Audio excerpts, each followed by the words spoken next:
Hello. Today, 15th of June, Istanbul Aydin University Blockchain Talks webinars has a great speaker, Mr. Hasan Algarhy, who is the founder of Metaverse, and he will talk us about what is the human-centric metaverse and why do we need it. I know Hasan that is very busy in his field.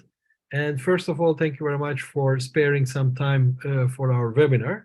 And with Hasan, we are also together in the World Metaverse Council as founders. So I think it will be very interesting and very fruitful speech of Hasan. Hasan, you have the floor. Thank you so much, Errol, and thanks for Istanbul Aydin University for hosting this event. So I'm going to share my screen now, and today, as you said, I'll be talking about a very interesting topic, which is what is a human-centric metaverse and why do we need it? And I'll speak about what could be the elements of a human-centric metaverse on a personal scale, on an urban scale, on a global scale even, and then I'll highlight a bit about what differentiates the human mind from artificial intelligence and how we can utilize that or build on that, basically. Great. So first, let's think of the metaverse as an ecosystem of technologies that includes virtual reality, augmented reality, extended reality, mixed reality, artificial intelligence, machine learning, and other technologies. And what we do is that we mix and match between these technologies in order to come up with the best strategy to achieve our goals and impact, whatever these goals are. If we want to improve, for example, the mental health and well-being of the users, or if we want to achieve an impact on an urban scale or even globally, or if you want to achieve an impact on a business to get a good return on investment. So what we do is that we select from these technologies what would work better for our use case. So if you want to try to define what could be a human-centric metaverse, then it would be utilizing the metaverse ecosystem of technologies to achieve positive humanized impacts, prioritizing the well-being and mental health of the users. So what could be the aspects of a human-centric metaverse? So we've defined 5 main aspects, and the first one would be the well-being. So basically utilizing the metaverse to improve the well-being of the users and achieve remarkable improvements in their lives. And then comes mental health, a systematic approach to achieving positive psychological impacts through the metaverse ecosystem of technologies. And then personalization, which is basically the ability to shape the metaverse environment's features and functionalities to suit individual needs. And then comes inclusivity, which is providing equitable opportunities for people with different abilities, backgrounds, and locations to participate and engage. And fifth, which is pretty important, comes collective intelligence, which is utilizing the human collective intelligence together with artificial intelligence to achieve positive impacts on a community or urban or global scales. And let me highlight a bit about the difference between collective intelligence and artificial intelligence. So collective intelligence refers to the combined knowledge, insights, and problem-solving capabilities of a group or community, harnessing the power of collaboration and diverse perspectives. While, as most of us know, artificial intelligence is basically computer systems and algorithms that can process large amounts of data and identify relationships and patterns. So collective intelligence originates from human individuals. It leverages on the diversity of perspectives, while artificial intelligence derives intelligence from programmed algorithms and machine learning models. So collective intelligence relies on human cognitive abilities, including critical thinking and creativity. And creativity is a key word here that we will talk a lot today about. While artificial intelligence utilizes the computational power of machines to process vast amounts of data and perform complex calculations. So let's try to discover what could be the layers of application of a human-centric metaverse. And of course, these layers are interconnected, interoperable. So on a personal level, and then community level, corporate level, on an urban or city scale, and then globally. So what could be the aspects or applications of a human-centric metaverse on a personal scale? So personalized improvements for personal well-being and mental health, personalized and mental health, personalized digital identity and digital footprint, personalized socializing and entertainment and leisure programs, personalized potential utilization programs. So, for example, many of us in some cases or some stages in their life, they don't know, for example, what college they want to go or what career they want to take or how to improve their financial situation.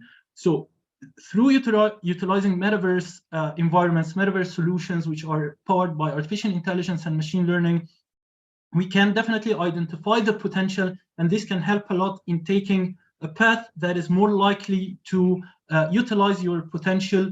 And even many of the stressors are caused by financial stress or financial problems. So it can identify what could be the best approach to achieve financial stability and financial freedom based on your potential and on your capabilities. So this definitely could be done within a metaverse environment, which is powered by artificial intelligence and machine learning solutions.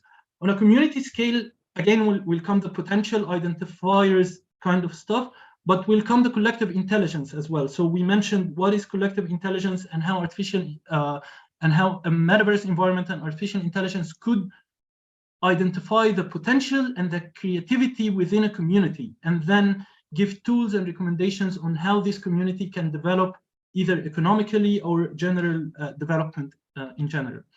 And then on a corporate scale, and this is pretty important for companies as well, how to achieve employees' well-being and mental health based on a systematic and scientific experimental approach utilizing the metaverse and artificial intelligence. Because a big problem in corporations now is employee engagement, employee loyalty, and if employees are depressed or not engaged or demotivated, then the productivity levels will go down. And definitely we need to identify the reasons for all this kind of stuff. And again, we can utilize the metaverse and artificial intelligence to achieve that. And also comes collective intelligence tools on finding problem solving for the issues facing the business in general. Artificial intelligence could be used, but the creativity element of the human mind, and we will talk again about it later on, could make also more creative, strategic, and value-added solutions. And also definitely employee learning and development to identify the skills and the capabilities of your team and then come up with a learning and development plan for them. This could be done in a metaverse environment by also tracking and checking their progress and mentoring them. And of course, identifying their potential and the creativity in order to build on that. On an urban scale, we're going to talk a bit on details about it as well. So we want to identify what could be the personality of the city and then design a city which is human-centric, smart, responsive, and also identify the potential within the city and start working on it. I'll speak about it very soon. And then on a global level, definitely improving the mental health and well-being in general, and again, working on the collective intelligence and taking collective action against the global challenges, and also achieving better and improved and more informed global economic development.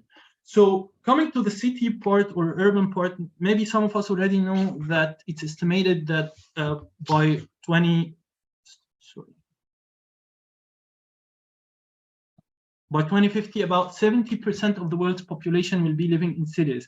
While some of us might not know that studies also show that people living in cities have a 21% increased risk of getting anxiety disorders, a 39% increased risk of getting mood disorders like depression, and almost twice the risk of getting other psychological issues like schizophrenia. And we need to ask the question, are these negative impacts due to the way we design and build our cities, or are they due to the habits and behavior of the inhabitants of the cities? And the answer would be, of course, both of these reasons have something to do with it. And through utilizing the metaverse, we can identify the reasons for these negative impacts and then take design decisions on an urban scale, on an urban development scale, and also personalized decisions on how we can actually achieve in the cities in general reduced stress, improved mood, improved cognitive performance, mitigate or eliminate the negative psychological impacts, humanize our cities, improve productivity and engagement, and attention, and ironically, actually, attention restoration. I mean, we're in the digital age and we're so much connected to our devices that our attention spans are getting much shorter. but we can utilize the metaverse and artificial intelligence to do some attention restoration. So for example, if you want to imagine the city as a person, what would happen if a city would take a personality test? And this test was actually done in a book called Psychology and the City by Charles Landry and Chris Murray, where they made this test on 11 cities to try to understand what could be the personality of the city. And the reason for that is because the personality of the city reflects on the inhabitants. So if it is chaotic, unsafe, there is no safe places to walk or jog or do sports, for example, then this will reflect on the inhabitants, of course. So we impact our cities and our cities impact us. So the test, for example, for Adelaide, it has suffered from lack of confidence that is slowly regaining and beginning to feel at ease with itself. Bilbao is proud, too proud. So this test, in a sense, we can utilize the metaverse and artificial intelligence to change the personalities of our cities to become smarter, human-centric, and empowering creativity. So an example of how that is done is like metaverse simulation methods that are used to help build an experimental science of urban design, where participants are placed into highly immersive simulations of city spaces using sophisticated head-mounted displays and precise motion tracking.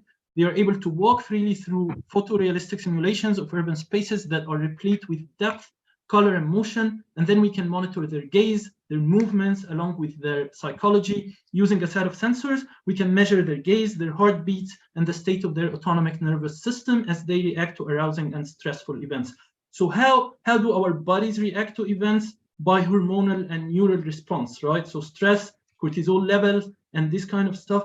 So if we can identify how these environments are impacting us, of course, for example, we know that nature is impacting us in a negative way. We can go for a walk in nature, we will feel much better, right? So, for example, let's take a design decision in an area which is chaotic and take some design decision where we will put some natural elements, we will put some jogging tracks, places, safe places for people to walk, and then measure the impact on the participants. And then we have an experiment telling us that our decisions on an urban scale are correct and are having a positive impact on the residents. And this actually has been done in few cities, and they have a lab in the University of Waterloo in Canada. They are doing something like that. There have been some changes also in like Bogota in Colombia, where they do some changes in the city, and it significantly decreases, for example, the crime rate and the rate of accidents. So this kind of stuff, to utilize the metaverse to understand the first personalized experience on a personal level, and then on a city scale level, and how we can improve the general safety, general mental health, general well-being of the inhabitants of the cities.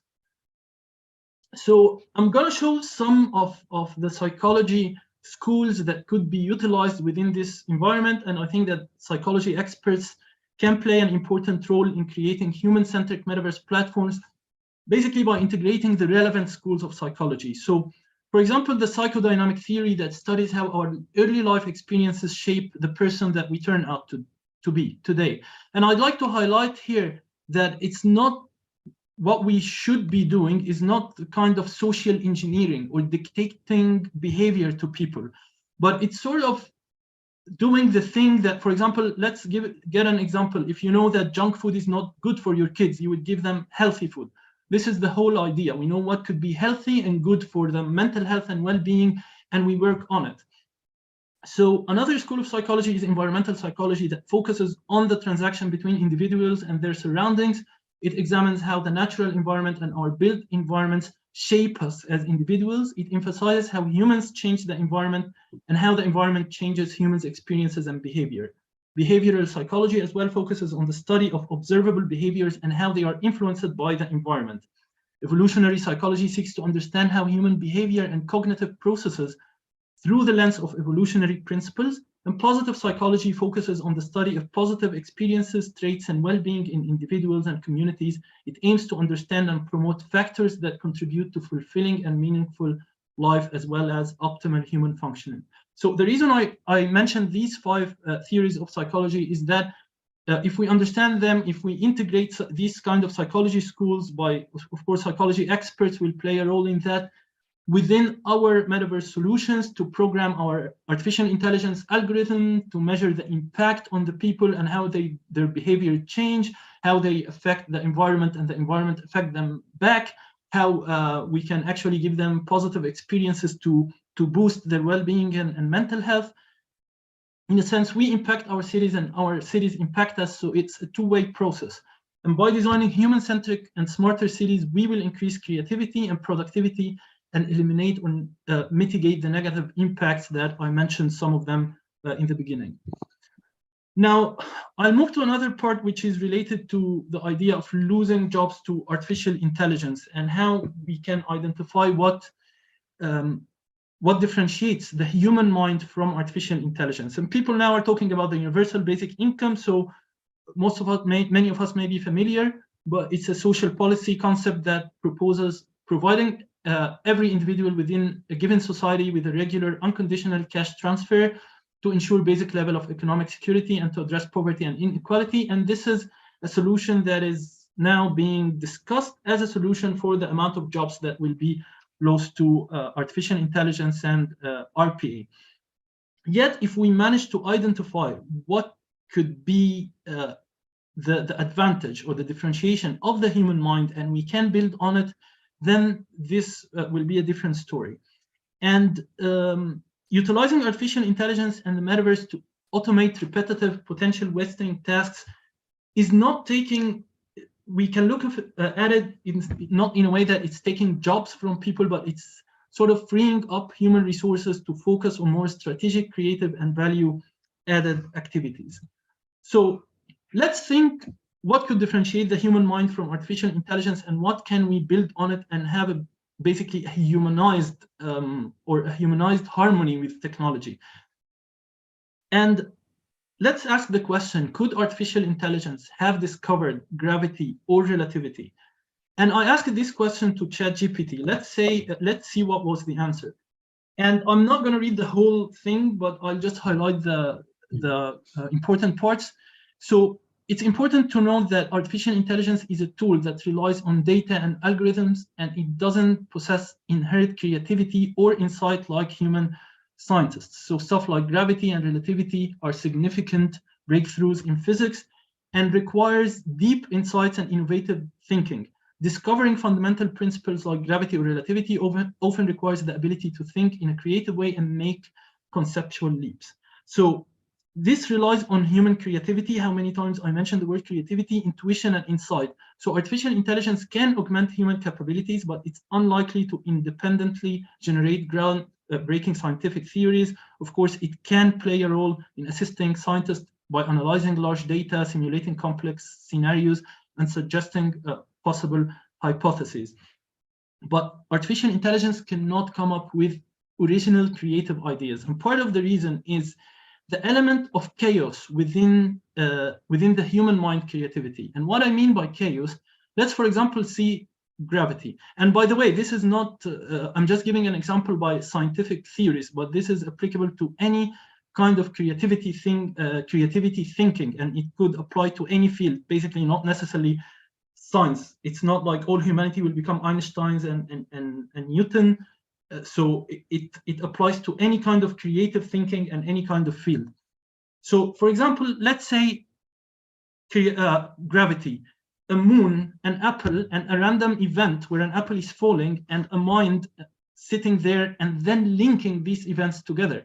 If you think of it, there is no logical connection between these events, right? And this is something that artificial intelligence cannot do. It cannot link stuff without any logical connection.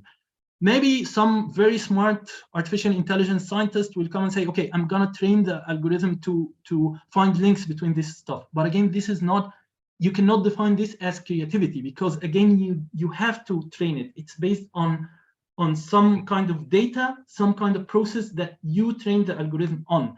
But coming up with original ideas with the element of, and of course, definitely the discovery of gravity didn't come from this exact event. It's because the mind was prepared and has been going through a creative thinking method, which chaos was an element of it as well, until it came up with a concept like gravity. relativity is the same story. I mean, Einstein used to come up with his great ideas and theories, usually through thought experiments. And usually these thought experiments are also linking stuff that has no logical link between it. And that is also something that artificial intelligence cannot do. It cannot come up with original ideas, cannot link stuff that doesn't have any logical thing to it. So for example, relativity, in the early days of relativity, when he was trying to explain to his friend, you know, a moving train and two lightning bolts and someone standing still and someone in a moving train, two persons experiencing the same event in different ways. And here goes relativity. If you think of it, the thought process behind it is pretty, I mean, chaos is an element into it and pretty to somehow illogical, but the guy trained his mind to think in a way, in a creative way. That's the word, in a creative way. And that's what we need to capitalize on. We need to train our minds to think in a creative way in every industry and understand well what differentiates us from what artificial intelligence can do and build on that. So to sum up, to conclude, what we have presented today is how to thoroughly understand and acknowledge what the human mind is capable of and artificial intelligence is not, how to utilize the metaverse and artificial intelligence to harness the potential of the human mind, which is another way to truly implement the idea of a human-centric metaverse, adapting and utilizing new technologies to improve our well-being and mental health. We also discussed what could be the definition of a human-centric metaverse, what could be the layers of a human-centric metaverse, and what could be the applications of a human-centric metaverse, and some experiments on how to do that, and how to utilize the metaverse ecosystem of technologies to free up the human resources to focus on more strategic, creative, and value-added activities. So I've talked for long now. Maybe I can open the floor for some questions, Errol. No, it's okay. I mean, it is really very interesting talk, because we learn all from you new things, because you have the experience. And therefore, you know, I would like to have the first question. As an, I would say, experienced person, what are you doing in Doers? You are also the founder and CEO of Doers. So what is Doers is really active? So I mean, Doers, what we do at Doers are actually, I would say, turnkey metaverse and artificial intelligence solutions. So the idea of a human-centric metaverse was a key thing. You know, my technical background is urban design and architecture, so I come from this domain. And the whole idea when I started Doers was to actually implement the metaverse to achieve human-centric impact. Yet the company developed to offer turnkey metaverse solutions and artificial intelligence solutions for government organizations, for businesses, for any kind of businesses. And the idea of applications of human-centric is more into research and stuff. So it's not really a commercial thing that you promote unless you know, an urban designer or city planners or city decision makers want to implement something like that. But it's not a commercial thing. So our commercial part is focusing more on government organization, businesses, how we can help them utilize metaverse solutions and artificial intelligence to grow their businesses and to maybe implement within their governmental organizations metaverse strategies and artificial intelligence strategies. But also whenever we have the chance to actually offer these kind of human-centric solutions, we do. So for example, we did some work with Expo City Dubai because they are also having this theme on having a human-centric city, which is walkable, bikeable, and promoting activity and stuff. And we did work with them on some stuff like that, on how to measure actually the impact on the inhabitants of this district. Great. Yeah. Okay.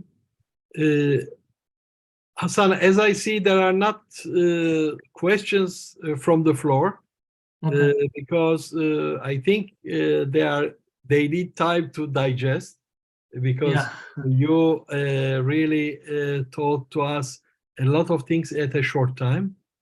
We are really very thankful for your speech. We hope in the future to have the opportunity to welcome you as our guest at our university, Istanbul Aydin University. I can say that you really honored with your personality and speech Istanbul Aydin University blockchain talks in June. We are very thankful to you and for your time. Thank you so much, Errol. The pleasure is mine, and thanks once again for Istanbul Aydin University for hosting me. And I'm looking forward to having more talks and discussions with you. Thank you so much. Thank you very much. All the best. Have a wonderful day. Thank you, you too.